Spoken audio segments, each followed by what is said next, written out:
നിർത്ത് നിർത്ത്, പേടകം നിർത്തടോ. ആവൂ, എത്തിയില്ലോ, ഭാഗ്യം. എന്താ എത്തത്തില്ലാന്ന് വിചാരിച്ചു? ഞാൻ തന്നോടല്ല പറഞ്ഞത്. സാറ് വണ്ടി കയറിയപ്പോ തൊട്ട് തുടങ്ങിയ ചൊറിച്ചിലാണല്ലോ. 10 വർഷമായി ഇത് ഓടിക്കാൻ തുടങ്ങിയിട്ട്. ആരെ എങ്ങനെ എവിടെ കൊണ്ടെത്തിക്കണമെന്നുള്ള എനിക്കറിയാം. എത്രയായി? 22. തന്റെ പ്രായമല്ല ചോദിച്ചത്, കൂലിയാ. കൂലിയാ ഞാനും പറഞ്ഞത്. അപ്പൊ തന്റെ പ്രായവും കൂലിയൊക്കെ ഒന്ന് തന്നെ. ഓ, ചിലപ്പോ 20 പോരെ? 2 ഉലുവ കൂടെ വേണം. മുതലാളിയുടെ ഹോട്ടലിൽ കയറി ഞാനൊരു ചായ കുടിച്ചാലേ 10 പൈസ കുറച്ചു തരാറില്ലല്ലോ. നല്ല നോട്ട് തന്നെ. സൂക്ഷിച്ചു പൊക്കോളൂ കേട്ടോ, പാണ്ടി ലോറികൾ പായണ സമയ. ഇടിച്ചാ പിന്നെ പൊടി കാണില്ല. കരിനാക്ക, ഒന്നും സംഭവിക്കാതിരുന്നാ മതി. എടാ പട്ടി, ഈ പണ്ടറവിടെ ഉണ്ടാ. എടാ പന്നി, NDR-ന്റെ അനുവാദമില്ലാതെ നീ വണ്ടി എടുക്കും അല്ലേടാ? ഞാൻ ആരാണെന്ന് ശരിക്കും നിനക്ക് മനസ്സിലായില്ലടാ. തൊലിവെളപ്പുള്ളവളെ കണ്ടപ്പോ നീയും അങ്ങോട്ട് മയങ്ങിയില്ലേ? മര്യാദക്ക് എന്റെ മുമ്പിൽ പ്രത്യക്ഷപ്പെടുന്നതാണ് നിനക്ക് നല്ലത്, അല്ലെങ്കിൽ ഞാൻ നിന്റെ മുമ്പിൽ പ്രത്യക്ഷപ്പെടും. അങ്ങനെയായ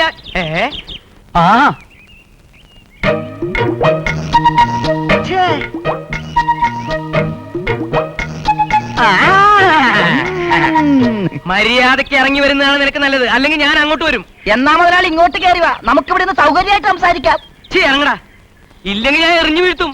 എന്റെ അമ്മേ, ക്ഷമിക്കണം മുതലാളി, ഞാൻ നിരപരാധിയാണ് മുതലാളി. മുതലാളിയോട് ഒരു വാക്ക് ചോദിക്കാനുള്ള സാവകാശം പോലും മരുമോള് തന്നില്ല. ഓഹോ, അങ്ങനെയാണല്ലേ. എന്തൊരു തണുപ്പ്! ഊട്ടിയിൽ ജട്ടി വിറ്റ ഓർമ്മ. 2 എണ്ണം പിടിപ്പിച്ചിരുന്നേ തണുപ്പൊന്ന് മാറിയാനെ. NDR ഭാഗ്യവാനാ. ഓ,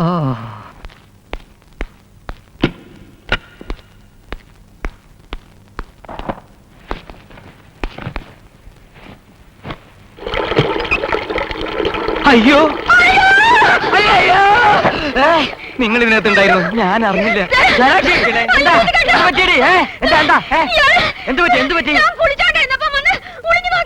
അല്ല പരമാനന്ദൻ, എന്ത് വൃത്തികേടാണോ വൃത്തികെട്ടവരെ താനീ കാണിച്ചത്? മരുമോനെ വിട്ട് വിരുന്നിന് വന്ന അമ്മായിയമ്മ കുളിക്കാതെ ഒളിഞ്ഞു നോക്കുന്നോ? മോനെ രമണ, ടീളെ ഇങ്ങോട്ട് വിളിച്ചു വരുത്തുന്നത്. അവരും കൂടെ അറിയട്ടെ തന്റെ ഈ തൊട്ടിത്തരം. എടോ, ആനയും അമ്പാരിയുള്ള തറവാട്ടി ജനിച്ചവളായി അവള്. എവിടെ മാനം പോയില്ലേ? കല്യാണം കഴിഞ്ഞിട്ട് 23 വർഷമായി. ഇന്ന് വരെ എവള് കുളിക്കുന്ന ഞാൻ പോലും ഒളിഞ്ഞു നോക്കിയിട്ടില്ല. ഇതിനു മുമ്പ് പലരും ഒളിഞ്ഞു നോക്കി പരിചയമുള്ള പെണ്ണാണെങ്കിൽ പോട്ടെ എന്ന് വെക്കാം. പക്ഷേ ഇത് അവളുടെ ആദ്യത്തെ അനുഭവമാണ്. എന്റെ ദാമ്പത്യം തകർന്നല്ലോ ദൈവമേ. എല്ലാം കണ്ടോടി, കാറുണ്ട്, ബസ്സുണ്ട്, ഹോട്ടലുണ്ട്, എന്ത് പ്രയോജനം? വിവരമില്ലല്ലോടോ. എല്ലാം കഴിഞ്ഞില്ലേ? ഇനി എന്തിനാ നോക്കിക്കൊണ്ട് നിൽക്കണേ? പൊക്കോ, ഇവളൊന്ന് തുണി മാറിക്കോട്ടെ. നീ പോയി തുണി മാറടി. ഇയാള് പോയില്ലേ? ഇനി ഇതും കൂടെ കണ്ടേച്ചേ പോകത്തുള്ളൂ. അങ്ങോട്ടല്ലേ പോയി, ഇങ്ങോട്ട് പോവേ. എന്റെ ദൈവമേ.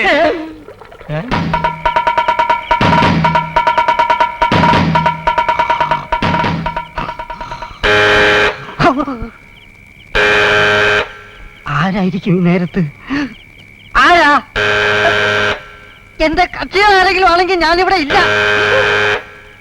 ദയവ് ചെയ്തെന്നെ ദേഹോത്രയെ ഏൽപ്പിക്കരുത്. നോക്കപ്പയിന് കൊടുക്കാം.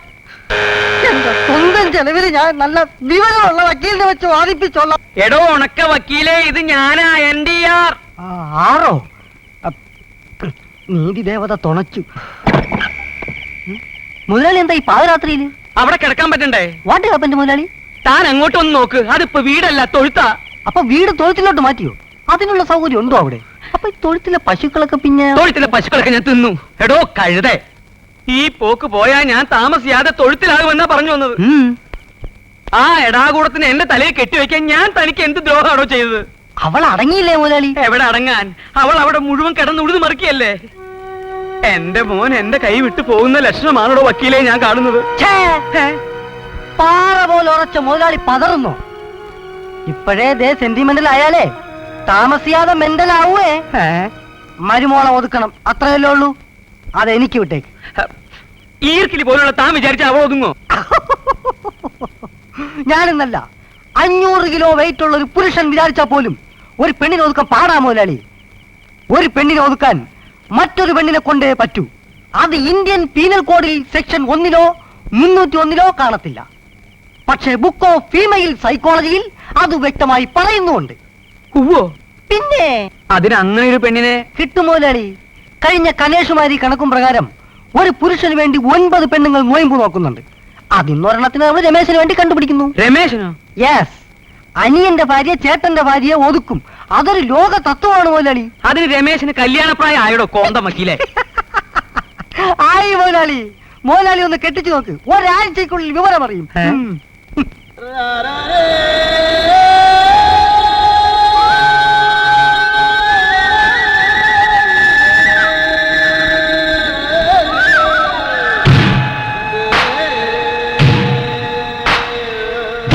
തിരുമുഖമഴകൊടു കണ്ടൻ നെഞ്ചിൽ തകതിമിരോ കരവിളി ചിന്നിയ മിന്നലണിഞ്ഞൻ ചിരകൾ തകതിമിരോ ചിഞ്ചില പതലയ സുധയാലിന്നൻ ചിന്തകൾ തകതിമിതോ അരുവികൾ തഴുകിയ കൊഴിയിട തൊടുമൻ അടിമുടി തകതിമിതോ ഇരുളിലുമായി നിൻ ചൊടികളിൽ ഉതിരുമൊരഴകിയ ചിരിയുടെ പൊരുളിനു തകതിമിതോ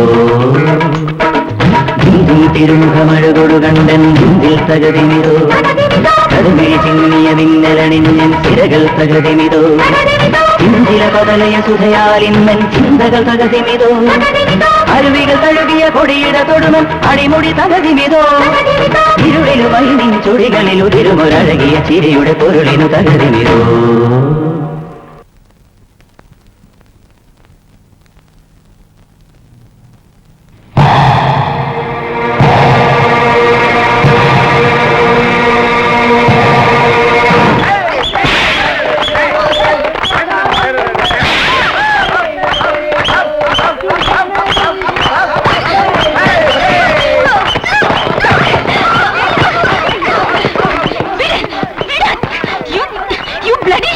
എന്നോട് നിന്റെ തറവേല കാണിച്ചാലുണ്ടല്ലോ ഞാൻ തറയടി. വേണ്ടി വന്ന ഇനിയും തറയോ? പണം ഉണ്ടെങ്കിൽ നീ കയ്യിൽ വെച്ചാൽ മതി, ഇങ്ങോട്ട് എടുക്കണ്ട. അങ്ങോട്ട് കുറച്ച് തന്നാൻ കൊള്ളാവുന്നുണ്ട്. പണമായിട്ടല്ല, നിന്റെ കരണക്കുറ്റിക്ക് നോക്കി 2 പെട എല്ലാം അടിക്കണം.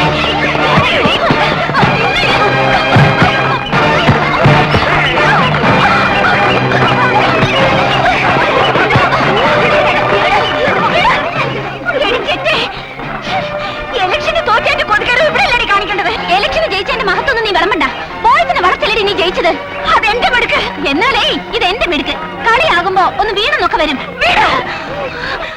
ഈ ചോരയ്ക്ക് ഞാൻ പകരം ചോദിച്ചില്ലെങ്കിൽ എന്റെ പേര് പൗർണമി നല്ലടി.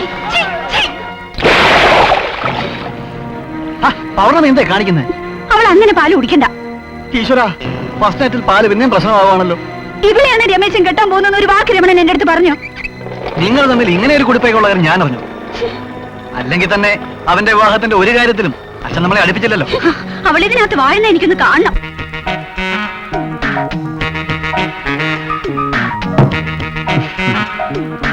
എന്താ ഇതില്? അതെ, ഈ വീടിനൊരു ശാപമുണ്ട്. എന്താ? ആദ്യ രാത്രിയിലെ പാല് വാഴില്ല. അതുകൊണ്ട് വെളുപ്പിന് തന്നെ അച്ഛൻ കറന്നതിൽ നിന്ന് നമുക്കുള്ള പങ്ക് ഞാനിങ്ങ് അടിച്ചു മാറ്റി. നന്നായി. കിച്ചണിലേക്ക് എങ്ങനെയാ പോവാന്നും കരുതി ഇരിക്കുകയായിരുന്നു ഞാൻ. അവളുടെ മോന്ത കണ്ട എന്റെ മൂഡ് മുഴുവൻ പോവും. ദേ, കോളേജ് പഠിക്കുന്ന കാലത്ത് അസൂയയും കുശുമ്പും വൈരാഗ്യവും പ്രതികാരം ഒക്കെ പതിവാ. ഇവിടെ നിങ്ങൾ ഇനി ഒരുമിച്ച് കഴിയേണ്ടവരല്ലേ? അതൊക്കെ ഇനിയും മനസ്സിൽ വെക്കണോ? തനിക്ക് അവളെ ശരിക്കും അറിയാഞ്ഞിട്ടാ. കോളേജ് ഇലക്ഷൻ അവളോട് മത്സരിച്ച് ഞാൻ തോറ്റതുകൊണ്ടൊന്നുമല്ല. അസൂയയുടെ കൂടെ അവള് നല്ല നിലയിൽ കഴിയുന്നവരെ കാണുമ്പോഴേ അവക്ക് സഹിക്കത്തില്ല. ചേട്ടത്തിയോടുള്ള പകയെ പറ്റി ഡിസ്കസ് ചെയ്യാൻ ഇനിയും നമുക്ക് ധാരാളം രാത്രികൾ ഉണ്ടാവും. അത് പിടിച്ചേ. തൽക്കാലം ഈ രാത്രിയില് ചേട്ടത്തിയോടുള്ള വൈരാഗ്യം പകയൊക്കെ മറന്ന് എന്റെ പഞ്ചമിക്കുട്ടി ഇത് കുടിച്ചിട്ടേ ബാക്കി എനിക്ക് താ.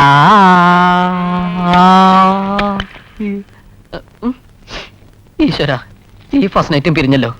എന്താ? പാല് തൈരായി. നമുക്ക് ഈ തൈര് കുടിച്ച് ഫസ്റ്റ് നൈറ്റ് ഒന്ന് പരീക്ഷിച്ചാലോ? നോൺസെൻസ്. തന്റെ ഈ പ്രയോഗം ഏറ്റെന്നാ തോന്നുന്നത്. അവര് തമ്മിൽ ഇപ്പോഴേ ഒരു മുറുമുറുപ്പ് മണക്കുന്നുണ്ട്. കേക്കാതെ എവിടെ പോവാനാ മുതലാളി? 2 മല ചേരും, പക്ഷെ 2 മനസ്സിലായടോ. ഇനി മുതലാളി കയ്യും കെട്ടിങ് ഇരുന്നേച്ചാ മതി, അടിച്ചു തീർത്തോളും. ആരെ? അവര് തമ്മില് ഉപ്പുമില്ല പുളിയില്ല.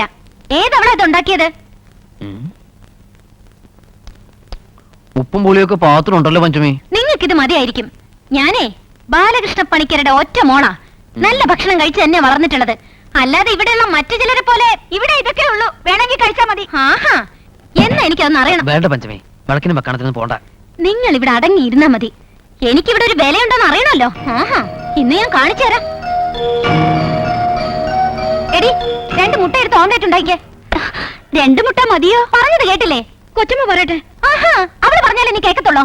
എന്നാ എനിക്കതൊന്നും അറിയണമല്ലോ. ഒന്നും അറിയാനില്ല. ഞാൻ നിർത്തിയ സെർവന്റ് ഞാൻ പറയുന്നേ കേൾക്കും.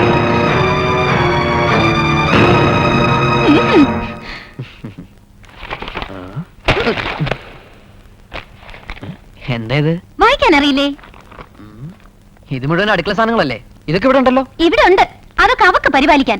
നാളെ മുതൽ എനിക്ക് ഇഷ്ടമുള്ള ഫുഡ് പ്രിപ്പയർ ചെയ്യാൻ ഞാൻ വേറൊരു അടുക്കള ഓപ്പൺ ചെയ്യും. കുളത്തിനകത്ത് വേറൊരു കുളവും? അവക്ക് ഇഷ്ടമുള്ളത് തിന്നാൻ ഞാൻ എന്താ അവളുടെ ജോലിക്കാരിയാണോ? അല്ലേ തന്നെ എനിക്ക് അവളെ വിശ്വാസമില്ല. വിഷം തന്ന് കൊല്ലാൻ പോലും മടിക്കാത്ത ജാതിയാ. ആ, അതൊക്കെ പോട്ടെ.